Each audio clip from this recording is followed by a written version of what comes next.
They carved it into marble. They stamped it on silver coins. They carried it into battle beneath blood-red standards. 4 letters, SPQR. If it meant the Senate and the Roman people, then why did Rome end up ruled by emperors?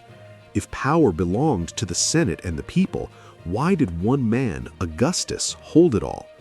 And here's the question that changes everything. Was SPQR a real political system or the most successful piece of political branding in ancient history? Stay with me, because by the end of this video, those 4 letters will no longer look the same. SPQR stands for Senatus Populusque Romanus, the Senate and the Roman people. It appears everywhere in ancient Rome, on monuments, on triumphal arches, on public works, on military standards, on coins issued by the Roman Republic.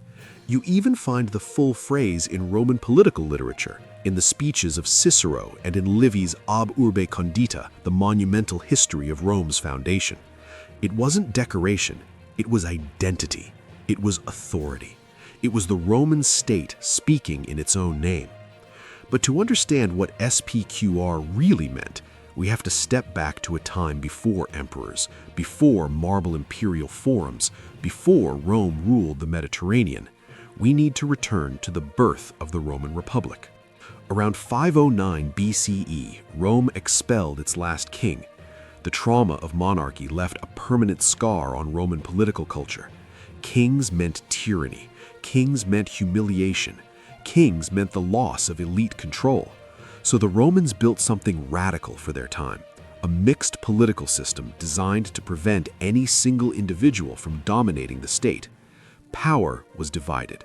2 consuls instead of 1 ruler, annual elections, a senate composed of elite former magistrates, popular assemblies where citizens voted, tribunes who could veto decisions to protect the plebeians. It wasn't democracy in the modern sense. Voting power was weighted by wealth, but it wasn't monarchy either. And here's the key to understanding SPQR: the Senate and the Roman people. Not the king, not the army, not a dynasty. The Senate and the people together. As historian Mary Beard notes, the Roman Republic was built on constant negotiation between elite authority and popular participation. The Senate guided policy, especially foreign affairs and finance. The assemblies passed laws. Magistrates executed decisions. The tribunes defended citizen rights. The system functioned because no single element could easily overpower the others, at least in theory. SPQR captured that delicate balance in 4 letters. When Rome declared war, it did so in the name of SPQR. When it built roads stretching across Italy, aqueducts carrying water into the city, or temples honoring the gods, the inscription often ended with those same letters.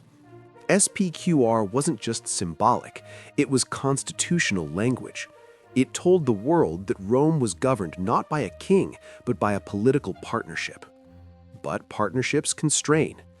As Rome expanded beyond Italy, defeating Carthage in the Punic Wars, absorbing Greek territories, extending power across Spain and North Africa, the scale of the Republic changed dramatically. Conquest brought wealth. Wealth brought inequality. Inequality brought tension. Suddenly, generals commanded armies that had spent years campaigning abroad. Soldiers became loyal to their commanders, not abstract institutions. Provincial governorships offered enormous financial opportunities. Elections in Rome became more expensive, more competitive, more corrupt. The balance SPQR represented began to tilt. The conflict between patricians and plebeians, known as the conflict of the orders, had already reshaped Roman politics earlier in the Republic, forcing concessions like the creation of the tribunate and the publication of the 12 tables. But now, new tensions emerged, not just between classes, but between political visions. In the 2nd century BCE, the Gracchi brothers attempted land reforms aimed at redistributing public land to poorer citizens. They appealed directly to the popular assemblies, bypassing the Senate. They framed their actions as defending the Roman people, the populus Romanus, against elite greed. Violence followed. Both brothers were killed in political clashes. For the first time in centuries, Roman politics spilled into bloodshed inside the city. SPQR still appeared on public inscriptions, but unity was cracking. Then came Sulla, a general who marched his own army into Rome, something previously unthinkable. He declared himself dictator and rewrote the constitution to strengthen the Senate and weaken popular tribunes. He claimed he was restoring order, restoring tradition, restoring the authority of SPQR. But by seizing power through military force, he had permanently changed the rules. Because if one general can use an army to save the Republic, what prevents another from doing the same? Enter Julius Caesar. When Caesar crossed the Rubicon, he defied the Senate's command to disband his army. Officially, he was rebelling, but he framed his campaign as defending the rights of the Roman people against a corrupt oligarchy. Again, both sides claimed legitimacy in the name of SPQR. Civil war followed. Caesar emerged victorious. He accumulated titles, dictator, Pontifex Maximus, and concentrated power in his own hands. The Senate still met, magistrates still existed, but the balance was gone. When he was assassinated, the conspirators declared they had saved liberty, saved the Republic, saved SPQR. Instead, they triggered another wave of civil war. This is the turning point, because Caesar's adopted heir, Octavian, later known as Augustus, understood something extraordinary about Roman psychology. Romans feared kings, but they feared chaos even more. So Augustus did not abolish SPQR, he preserved it. He allowed the Senate to function. He maintained elections. He framed his power as granted by the Senate and the Roman people. As Adrian Goldsworthy explains, Augustus carefully presented himself as princeps, first citizen, rather than monarch. The institutions of the Republic remained visible, but real authority flowed through him. SPQR survived the fall of the Republic, but it no longer described equal power. It described continuity. Under the Roman Empire, SPQR became a stamp of legitimacy. Triumph arches celebrated victories by decree of the Senate and the Roman people. Public monuments bore the inscription. Coins circulated across the Mediterranean carrying imperial images backed by republican language. The structure had changed. The language remained. And that is where the deeper meaning of SPQR emerges. It was never just a political formula. It was a narrative, a story Rome told about itself, a story that power was shared, that governance was collective, that the state belonged to both elite leadership and the broader citizen body. Even when emperors ruled, that story stabilized the system. As Greg Woolf has emphasized in discussions of Roman identity, Rome's strength lay not only in military conquest, but in its ability to integrate tradition into transformation. The empire did not present itself as a break from the Republic. It presented itself as its fulfillment. SPQR became heritage. It anchored legitimacy in memory. And here's the paradox. The actual political balance that SPQR originally represented lasted only a few centuries.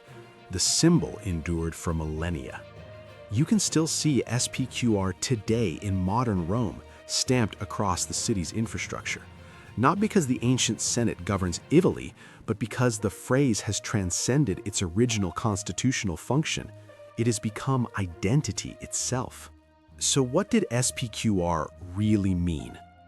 At its birth, it meant a revolutionary experiment in shared governance, a system without kings balancing elite influence and popular participation.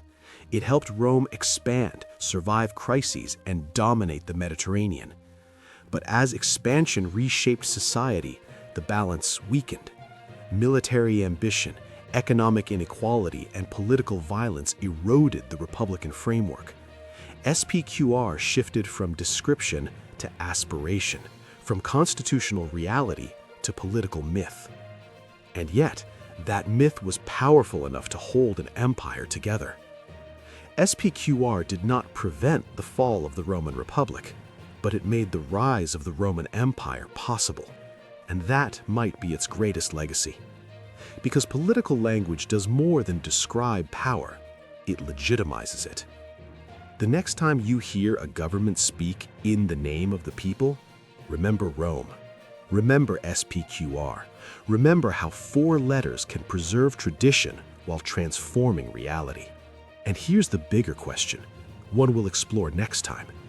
Did the Roman Republic collapse because of individual ambition, or because its system was always too fragile to manage empire? Let me know in the comments if you want a full cinematic breakdown of the fall of the Roman Republic from the Gracchi to Augustus, step by step.